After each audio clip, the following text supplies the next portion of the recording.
Welcome to the Strokecast. A Generation X stroke survivor explores rehab, recovery, the frontiers of neuroscience, and how to peel a banana with one hand.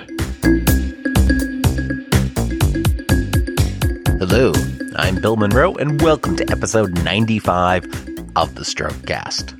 It's kind of unbelievable that we're already at mid-December in 2019. There's only a couple of weeks left in the year.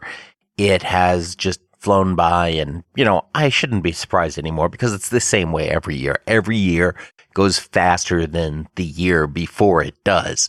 And this has been true since, I was a little kid to today. Each year gets shorter, and, just thinking about the years that are going to be 10, 20 years from now and how fast they're going to go by, it's kind of mind-blowing. But as we are getting into the holiday season and getting into the depths of Christmas and New Year's and all of the other celebrations that are happening around this time, it's important to step back and take a look at how does this affect stroke survivors? How does this affect us? What do we need to be aware of to get the most out of this holiday season? Because it can be a wonderful time, a great chance to see friends and family and to connect and to take a break and to catch up after years or months or weeks or however long it's been since we've seen people. And it can be stressful too. It's a break from our routine. Our doctor's visits may be changing as insurance times out at the end of the year, and just all sorts of other things happen. Weather can impact our daily routine. Maybe we're not getting out as much. And there's all this stuff that's going on. So how can we get the most out of this time of year and live the best lives that we can? Well, as we are wrapping up 2019, I have 19 tips for getting through the end of the year as a stroke survivor. So let's get right to it. First of all, spoon theory. Familiarize yourself with spoon theory, because spoon theory is a great way to explain some of the challenges that we deal with in terms of neurofatigue and energy levels and just generally how much we are able to do in a given day. And it's a way of explaining some of these challenges to people who don't live with some of these disabilities. And so I would say whether as a survivor or a caregiver or somebody adjacent, understand spoon theory. And what is spoon theory? Well, spoon theory actually sort of comes out of the autoimmune community, and we see it used to describe stroke, used to describe all sorts of other chronic conditions. But while it is spreading, generally it's thought to refer specifically to folks who are dealing with chronic illness or chronic disability. And I think it's fair to say that for a lot of stroke conditions, that certainly does apply. Spoon theory was originally developed by Christine Miserandino, and I do hope I pronounced that name correctly, and if not, I do apologize, Christine. It's a way of explaining to her friends what it's like to live with lupus. So, for example, the theory goes that imagine you have a big pile of spoons in front of you, 10, 20 spoons, and every day you start your day with a certain number of spoons, with that 10, 20 spoons, whatever it is. When you get up in the morning, when you wake up in the morning, you first have to decide, what are you going to do that day? Are you going to get up and move to the living room? Great, that's going to cost you a spoon. Or are you going to go ahead and get showered and cleaned up and get dressed to really go ahead and target the day? Awesome, that's going to cost you 3 spoons. Do you have a doctor's appointment that day? A PT appointment? Okay, great. Go out and do that. That's going to cost you another 4 spoons. Maybe you're going to see some friends later on or try to go to a party. Fantastic. Great experience. That's going to cost you 6 spoons. Whatever it is, the spoons basically sort of represent your energy level. Now, here's the thing. Once you are out of spoons, once you've spent that day's spoons, you can't borrow any from the next day. You're just done. And that's kind of what it feels like when we hit that wall of neurofatigue. when we can be going about our day and then suddenly, you know what? We're done. And spoon theory is a way of sort of explaining that to folks. Now, we can take it to the next level and you can talk about how you want to spend your spoons. So when you talk about what you're going to do in a particular day, how do you want to manage that spoon budget so you have spoons for activities later in the evening? So, for example, another way of thinking about it is if you can get around pretty well, maybe you could walk 3 or 4 blocks to the grocery store or drive. Well, walking may take more spoons than doing that short drive. So you may make the decision to drive in order to save spoons for later. The other thing that happens is that if you use all of your spoons in a day and go to bed with no spoons left, the next day when you wake up, you're probably going to start that day with fewer spoons to begin with. So whereas we may be living with 10 or 20 spoons a day, somebody who does not have a brain injury or an autoimmune condition or another neuro condition, somebody who isn't living with these disabilities, may start that same day with 100 spoons or 200 spoons. So they've got a lot more spoons to work with to begin with. And activities cost them fewer spoons.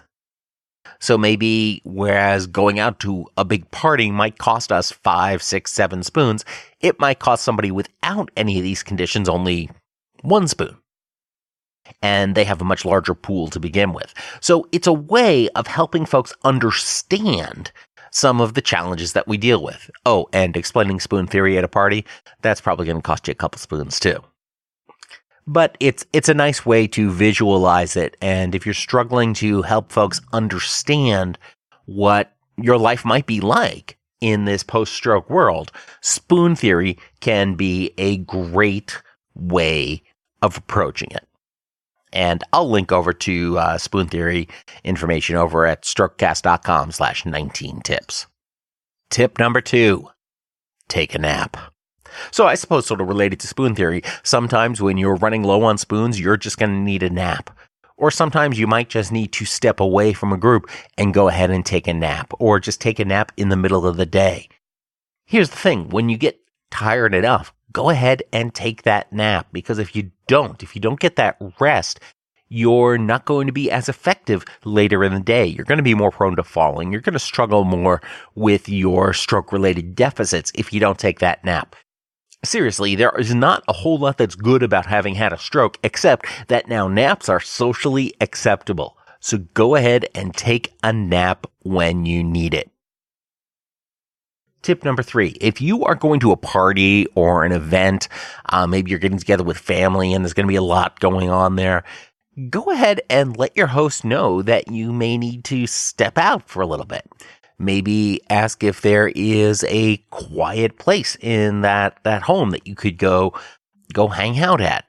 If things start to get overwhelming, whether that's because you're overwhelmed by the sensory input, by the collections of people, or just the sheer energy you have to expend in that environment. Let your host know in advance that, hey, really looking forward to this party, but I might need to take a moment or take some time to step away. Is there some place where I can do that?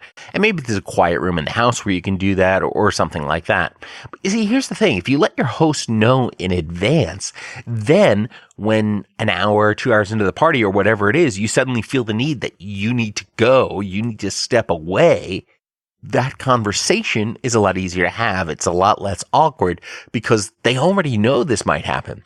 Because you see, here's the thing. People are generally okay with things that are not ideal as long as they meet their expectations. And when you can let your host know ahead of time that, hey, this may happen, then you are more likely to meet their expectations and you don't have to feel embarrassed about stepping away in the middle of a party. Related to that is tip number 4. And that's keep a blanket in your car or multiple blankets in your car.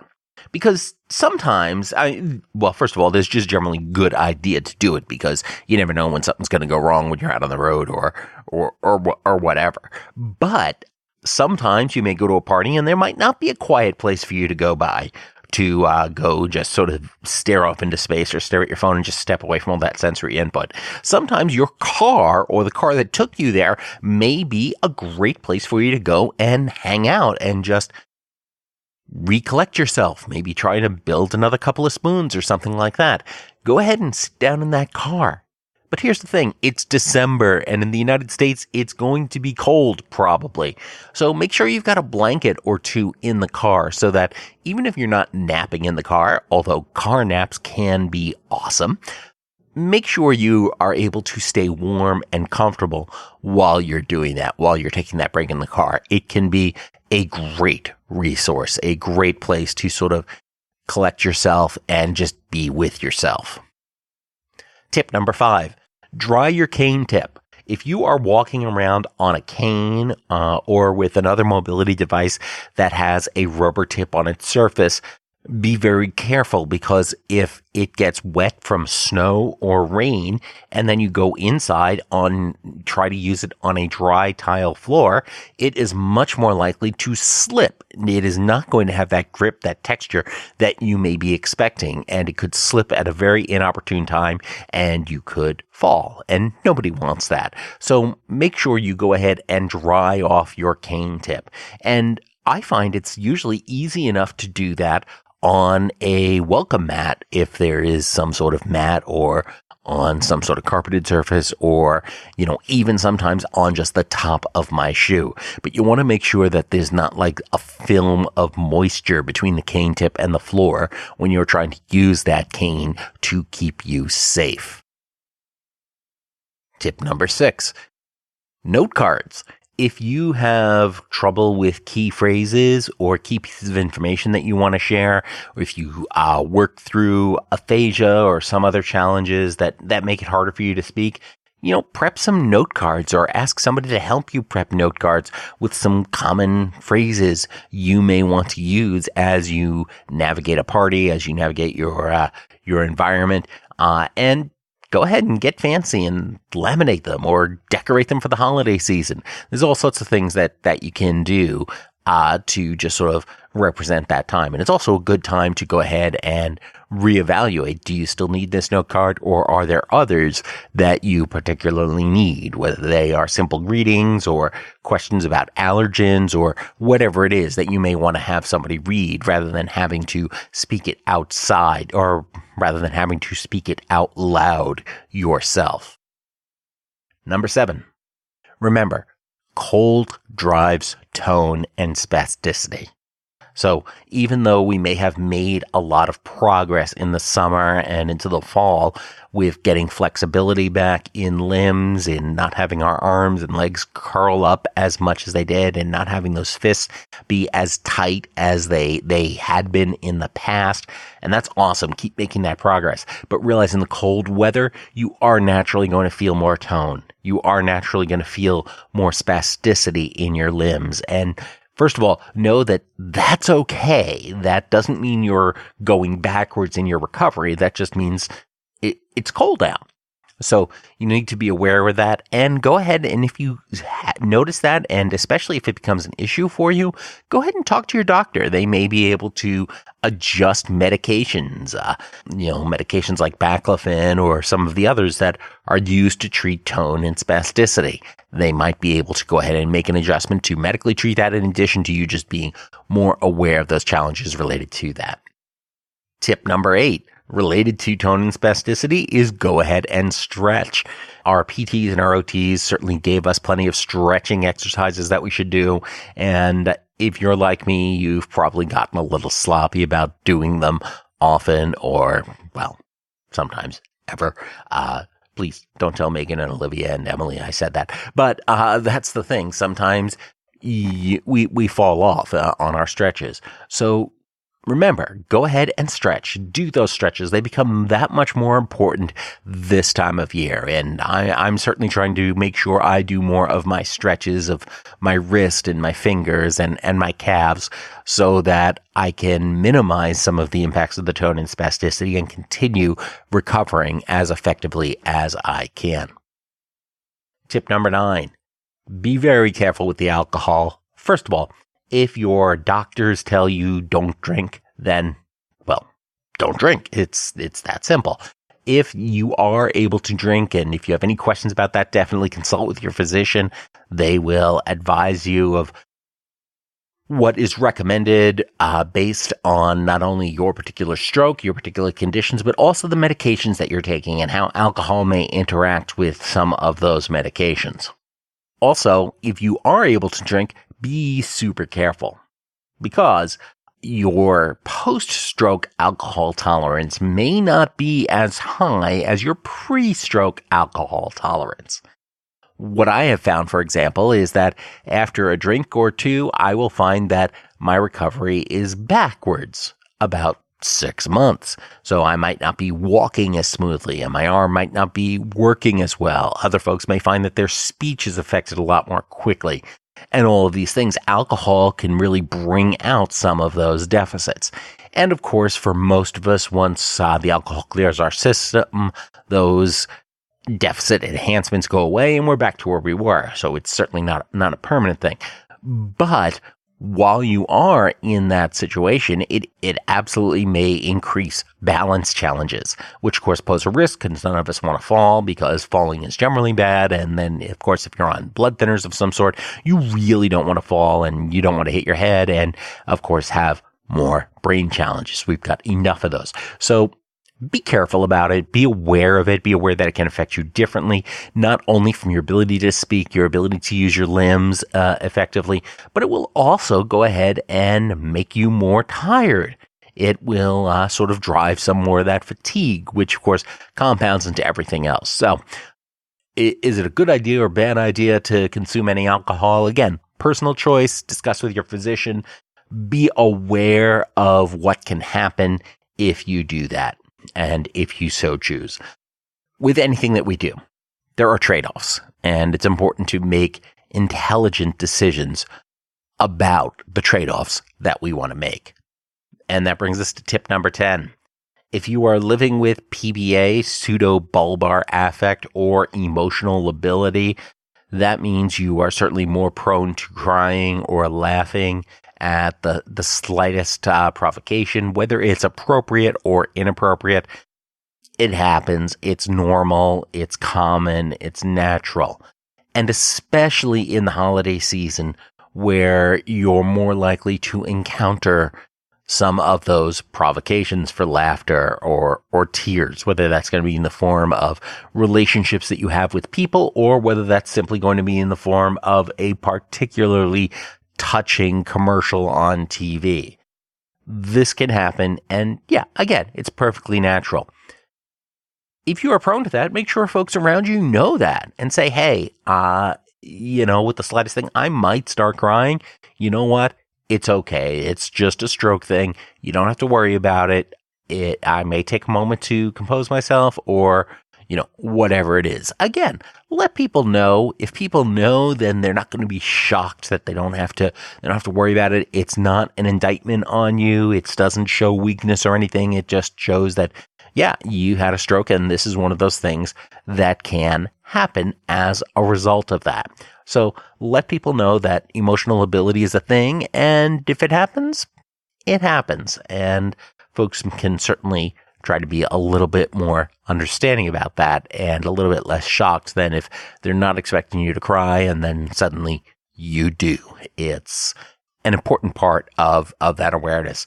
And if this is a recurring issue for you, again, make sure you've discussed it with your physician, because there are medications that can be used to help address it as it becomes part of your recovery.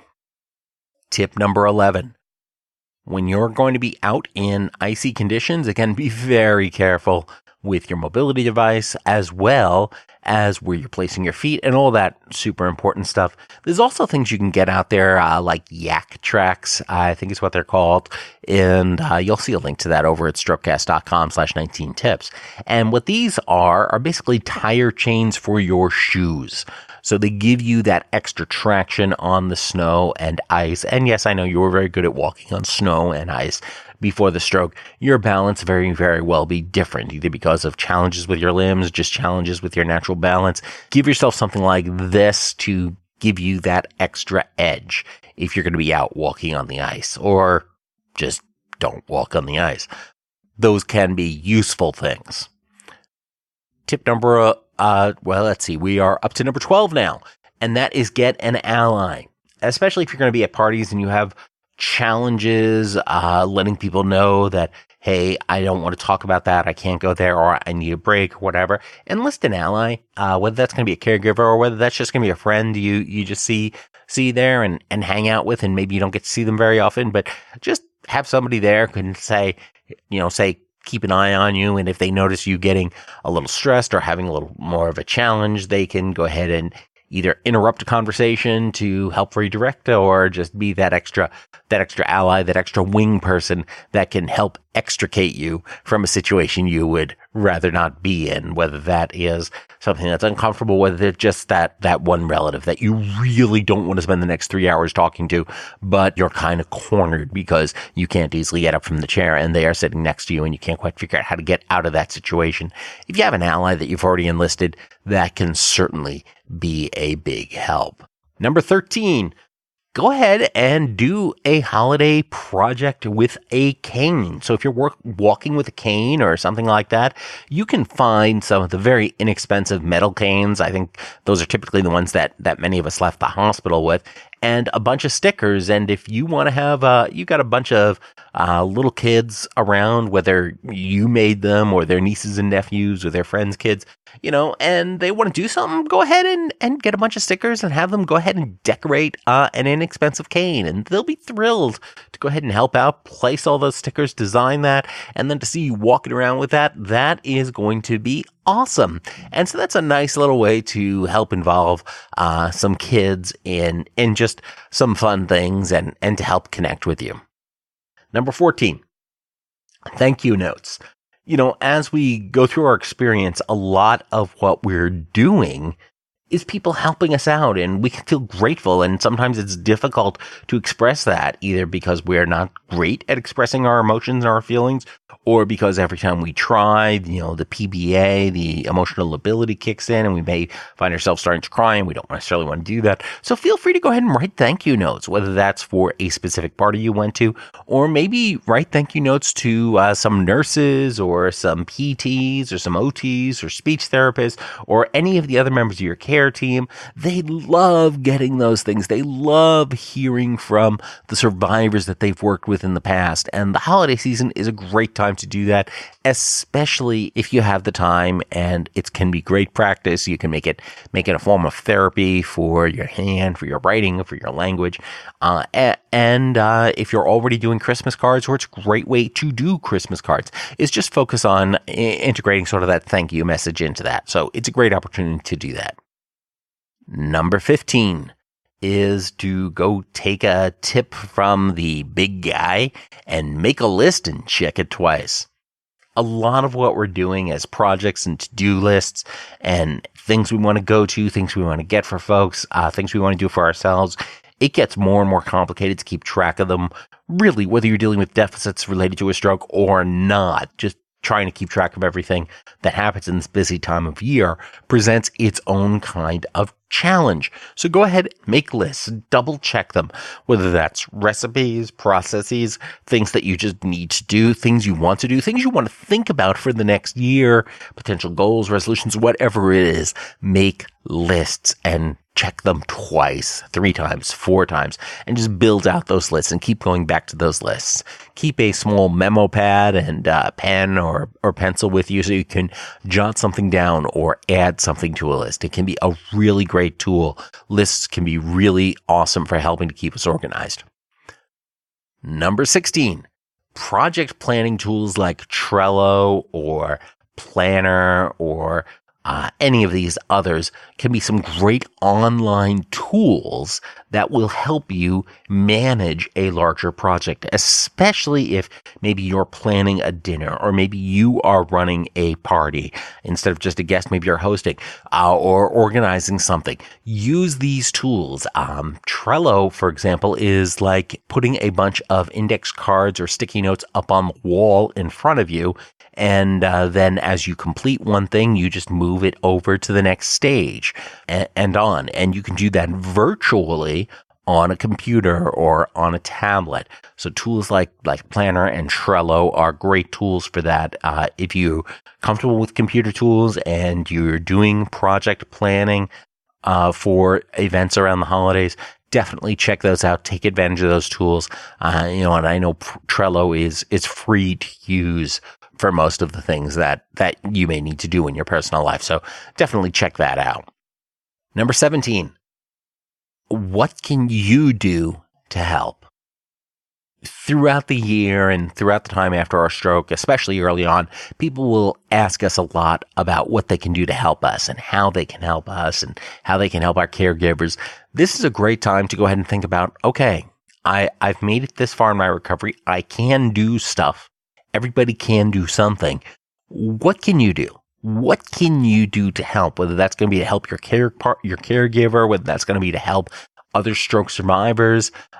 What can you do to help? Maybe that's going to meetings. Maybe that's speaking at a stroke meeting. Maybe it's volunteering there. Maybe it is just asking or coming up with ideas of things you can do around the home and asking if that would be helpful. But look for opportunities for you to help out, because there's something powerful in being able to provide assistance, provide value, provide help to the folks that we care about or folks who are in a different part of their journey than we are. And to share your value, your expertise, your experience, and the things that you can do is a great thing for the person you're able to help out and for yourself as well.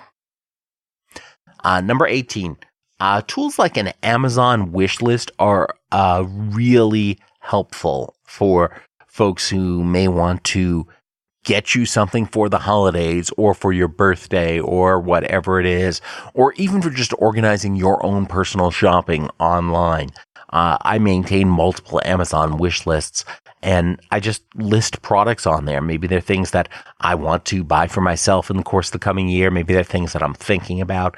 Maybe they're things to just give somebody else an idea of things that I would be happy to receive as a gift. These can be really great tools, whether you make them available to other people in your circle or whether you keep them private for yourself. They're a great way to help just organize different things that you want to remember to come back and take a look at later.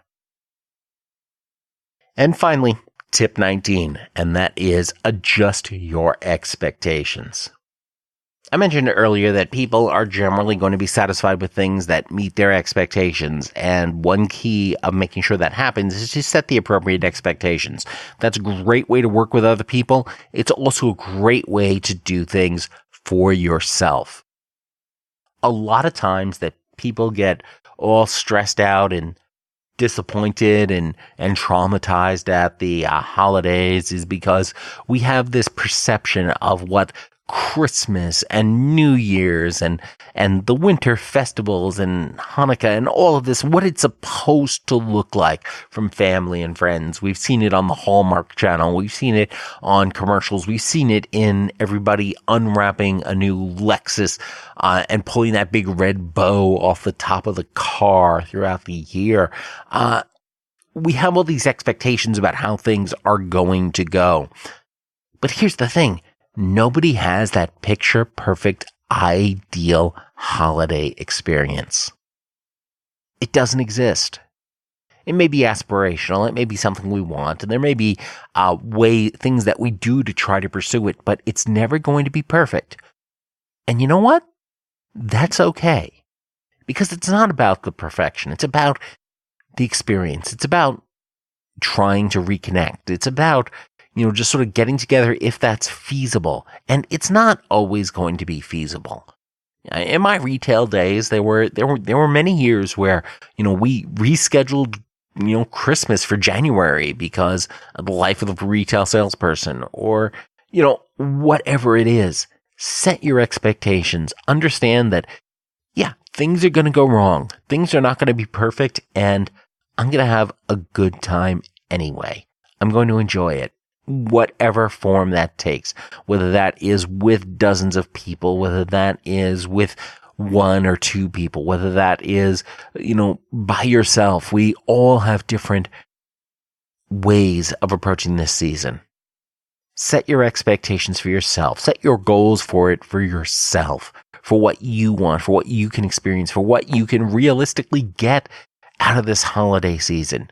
Don't let the marketing guys like me go ahead and decide what your holidays should look like, because we can go ahead and create this picture perfect holiday season, but it's not going to be yours. And if you expect that to be perfect, you're going to be disappointed. So adjust your expectations. And when you meet those adjusted expectations, then you can have a good time. So that is 19 tips for the getting through the holiday season as a stroke survivor, caregiver, or adjacent individual. Familiarize yourself with spoon theory. Take a nap. Warn a host that you may need to disappear to take a nap or collect yourself. Make sure you dry your cane tip. Keep blankets in your car. Update and laminate any note cards. Remember that cold increases tone and spasticity, so adjust your medication as appropriate. Do your stretches. Be careful with your alcohol. Be familiar with pseudobulbar affect or emotional lability and let folks know about it. Talk to your doctor if necessary. Consider things like yak tracks for your shoes. Get an ally for a large event. Decorate a holiday cane. Send thank you notes. Make your lists and check them twice. Consider project planning tools like Trello. Think about what you can do to help folks. Consider maintaining an Amazon wish list. And adjust your expectations. There's no separate hack of the week this week because really this entire episode is a collection of hacks for getting through the holiday season. So enjoy. And I would say as you go forward and talk to folks in the stroke community or in the other neuro or chronic illness communities, be sure to share this episode by giving folks the link, strokecast.com/19 tips. You can also go ahead and follow me on Instagram at strokecast.com/Instagram. Be safe as you go about your holiday journeys and your holiday plans. And of course, as always, don't get best, get better. Thanks a lot. I'm Bill Monroe, and I'll talk to you soon.